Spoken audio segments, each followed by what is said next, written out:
o papel do cuidador na segurança do paciente. Então, essa é uma coisa muito importante durante todo o processo. Por quê? Porque semana passada a gente falou de quem é o cuidador.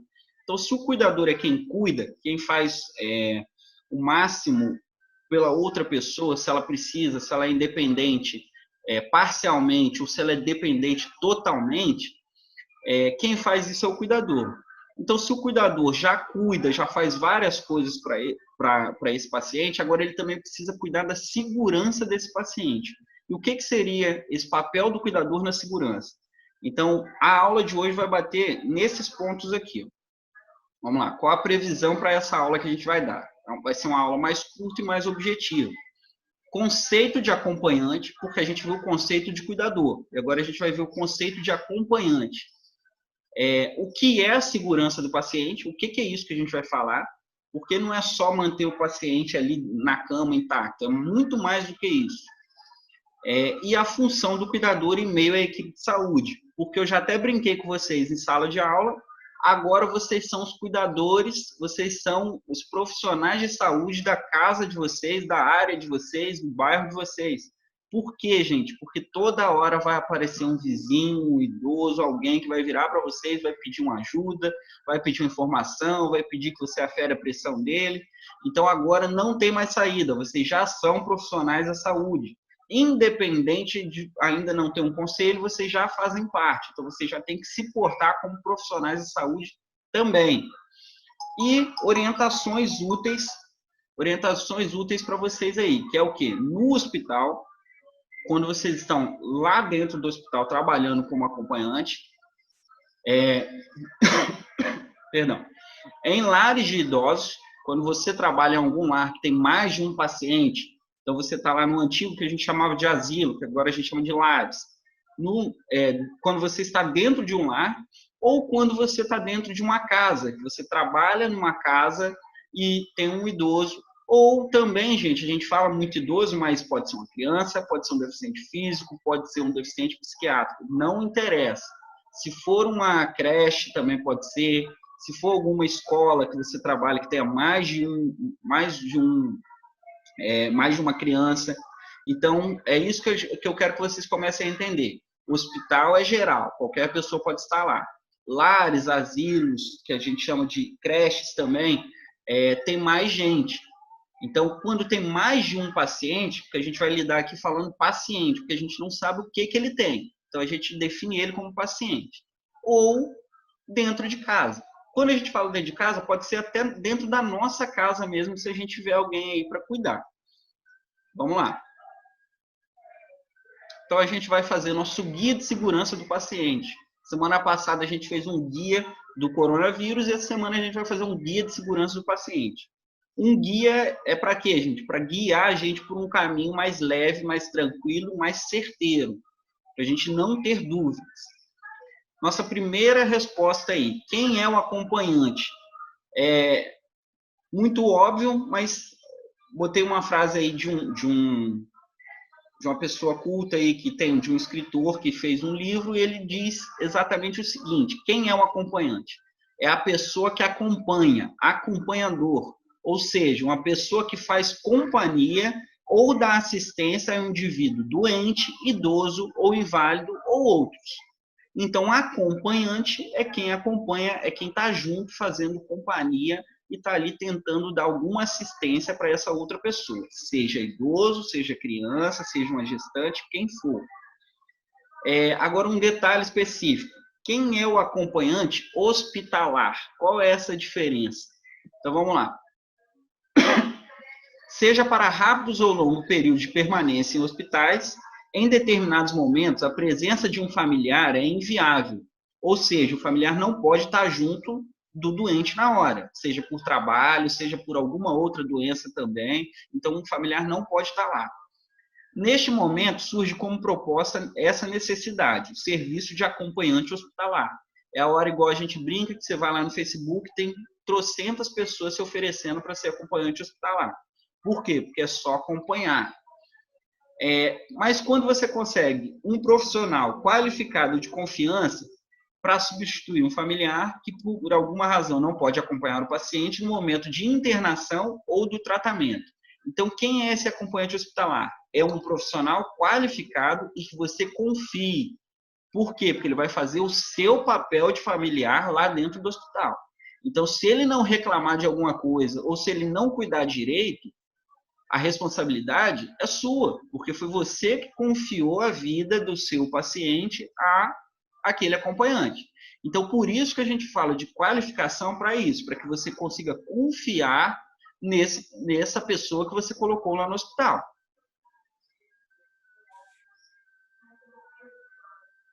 Seguindo aí. O que é a segurança do paciente?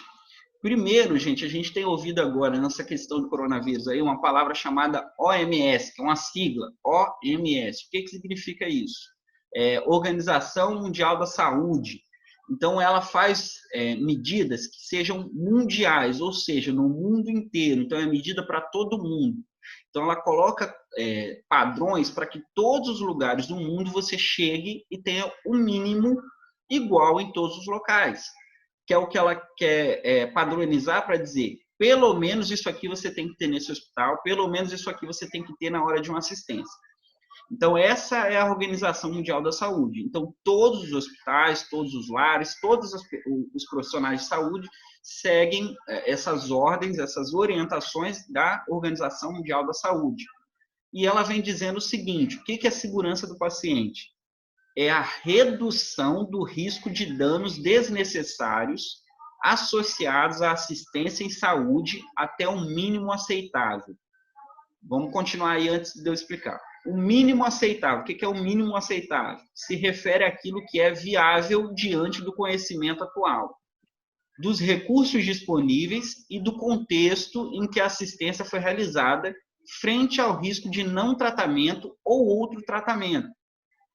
Complementando esse conceito, a segurança do paciente não é nada mais que a redução de atos inseguros nos processos assistenciais e o uso das melhores práticas descritas de forma a alcançar os melhores resultados possíveis para o paciente. Resumindo isso tudo aí, gente, não dá para você garantir 100% que esse paciente vai entrar, vai ser tratado e vai sair do hospital 100% sem problema nenhum. Que ele vai voltar para casa completamente inteiro do jeito que ele voltou. Ah, mas isso é errado. É errado, a gente sabe. Mas, igual vocês viram no videozinho aí, ninguém erra de propósito, ninguém faz nada de mal com as outras pessoas porque queriam. Os profissionais de saúde estão todos os dias sobrecarregados, com salários baixos, mas nem por isso eles podem fazer coisas erradas. Mas acontece. Então, a Organização Mundial da Saúde, ela padroniza várias situações, várias questões para os profissionais seguirem elas.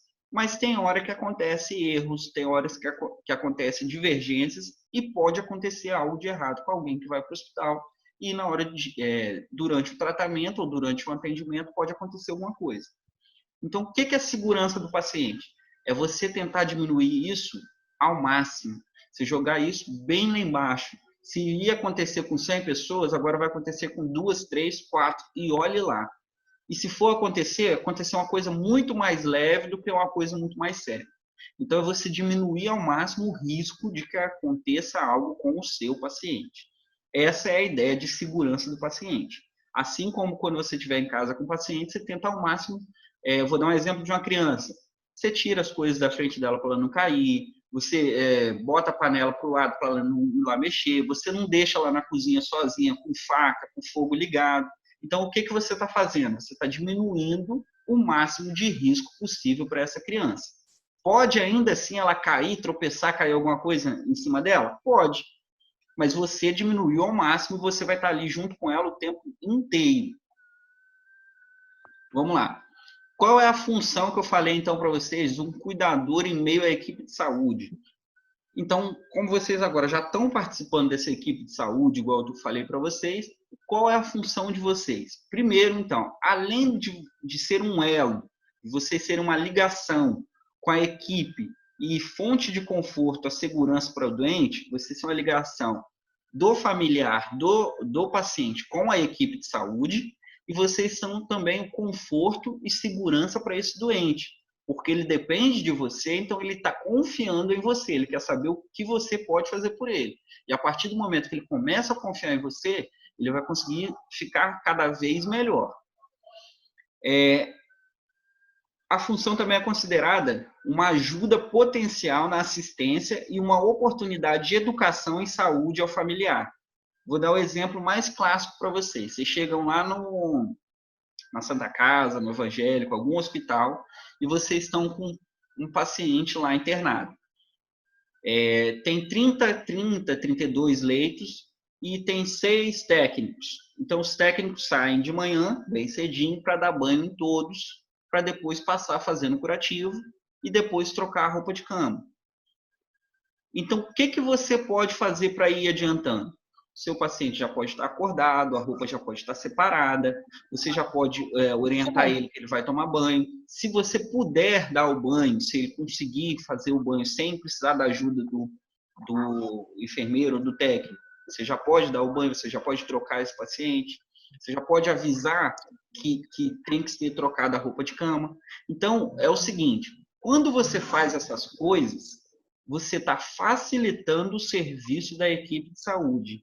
Ou seja, hoje você está conseguindo fazer aquilo ali com o seu paciente, só que amanhã talvez você não consiga, você precisa deles.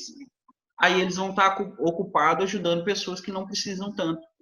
Então, quanto mais você puder facilitar, mais eles vão conseguir fazer o serviço mais rápido e também com uma qualidade melhor.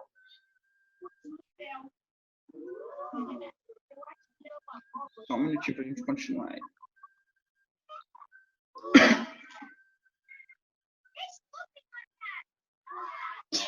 Até aí, tudo bem, gente?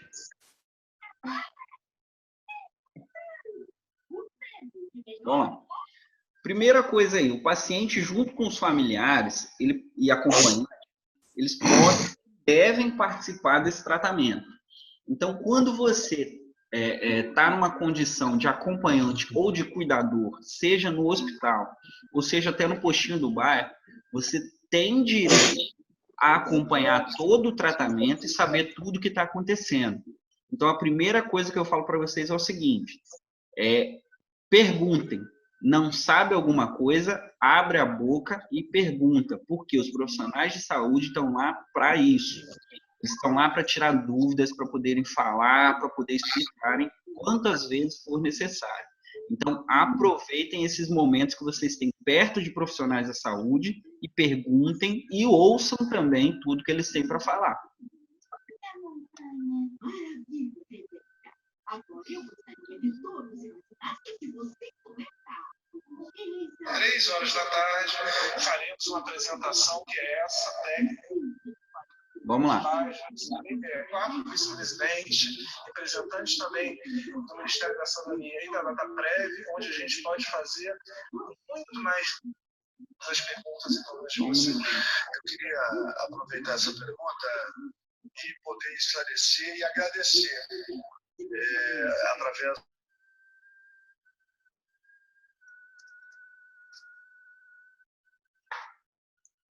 Só um minutinho para carregar.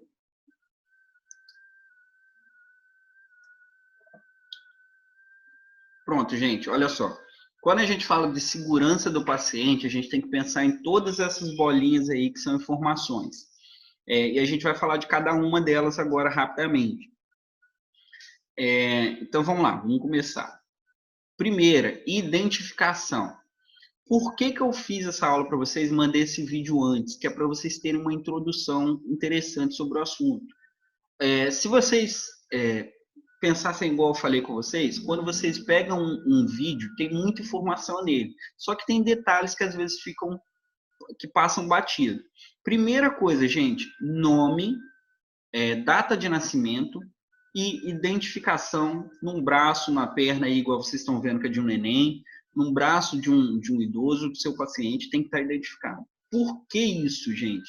Tem 10 Marias, tem 11 João, então tem muitos nomes parecidos.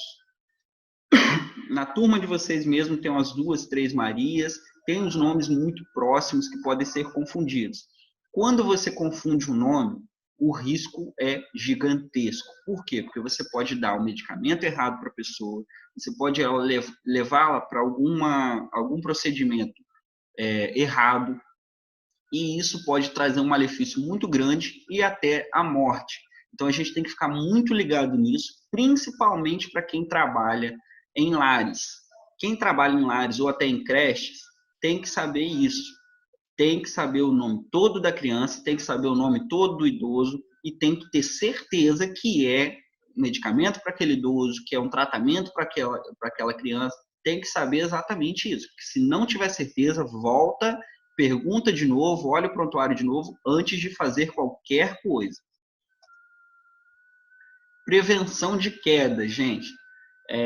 Esse eu também não vou entrar tão a fundo, porque esse a gente fala no curso, vocês vão ouvir mais durante todo o tempo. Mas prevenção de queda é o básico para vocês entenderem o seguinte: sempre a gente vai estar ao lado desse paciente.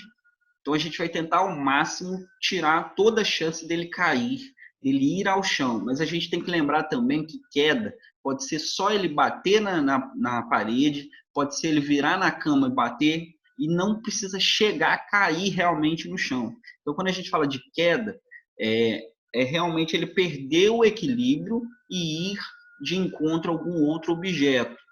Então, a gente tem que ficar ligado o tempo inteiro, principalmente com pessoas que não têm, que têm limitações na hora de levantar, na hora de sentar, na hora de andar. A gente tem que ficar muito ligado nessas pessoas. Vamos lá.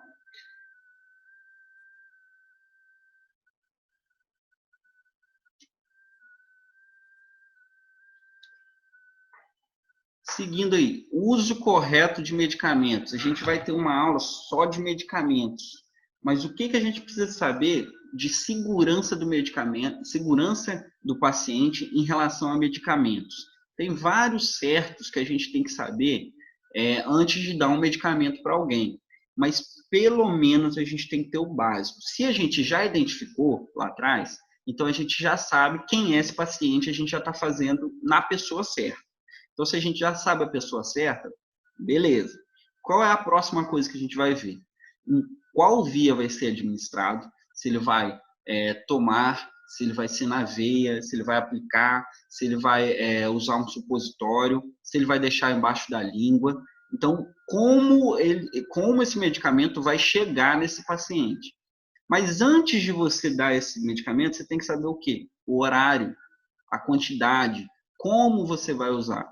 Então, tudo isso tem que ser muito bem claro e tem que estar muito bem explicado para que você não se perca e não confunda. Então, isso é um tipo de proteção a você e proteção principalmente ao seu paciente. A outra parte aí, gente, quando a gente fala de infecções, que é mais ou menos o que está acontecendo agora também nessa questão do coronavírus, aí é a hora que a gente começa a se preocupar sobre infectar alguém ou ser infectado.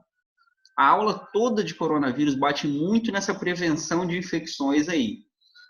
No hospital, vocês já devem ter ouvido muitas histórias das pessoas irem para o hospital, principalmente idosos, chegarem no hospital com uma doença e acabarem tendo uma infecção e terem uma outra doença durante essa internação. Então, sempre que você, a partir do momento que você fez a admissão e entrou nesse hospital, qualquer situação que tenha sido adquirida dentro do hospital, ela é uma infecção relacionada à saúde. E ela tem que ser notificada e tem que ser cuidada por esse hospital, até caso você saia de lá. Então, quais são os cuidados, além de todos aqueles que a gente falou no coronavírus, em relação à prevenção de infecções? Primeira coisa, gente, lavar as mãos. Isso não tem como a gente ficar discutindo, não era nem para a gente estar em 2020 repetindo isso, mas lavagem de mãos o tempo inteiro com água e sabão e principalmente com água e sabão e, quando não puder, com álcool gel. A gente vai falar mais de lavagem das mãos aí, mas primeiro lavagem das mãos, lembrar que pele íntegra é pele fechada, é pele normal, igual todas as pessoas têm.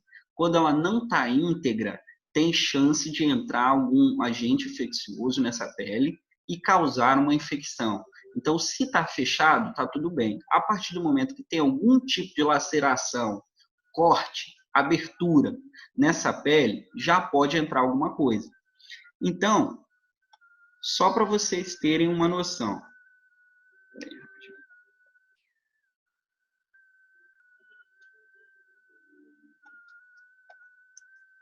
Eita, passou aqui.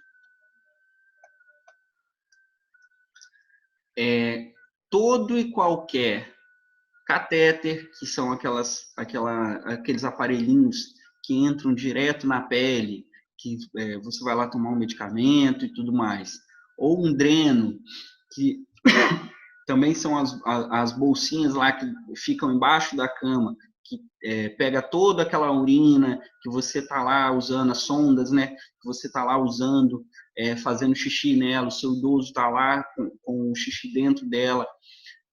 Todos esses utensílios, eles entram no organismo, eles estão dentro da nossa pele, dentro da pele do paciente. Então, eles podem levar micro-organismos para dentro dessa pele. Então, eles podem levar sujeira, eles podem levar bactérias. Então, quando a gente fala isso, a gente tem que ter uma higiene muito maior. Então, o contato com esses equipamentos e manter a validade, manter a troca em dia, eles estarem limpos, tudo isso é função do enfermeiro. Mas quem está acompanhando, quem está cuidando, precisa estar atento, precisa estar olhando, precisa estar ligado nessas coisas. Se tem muito tempo que está com a punção e já está vermelho, ou está começando a ficar roxo, ou está saindo sangue, está voltando sangue, comunica ao enfermeiro, comunica ao técnico, avisa ele, pergunta por que está assim.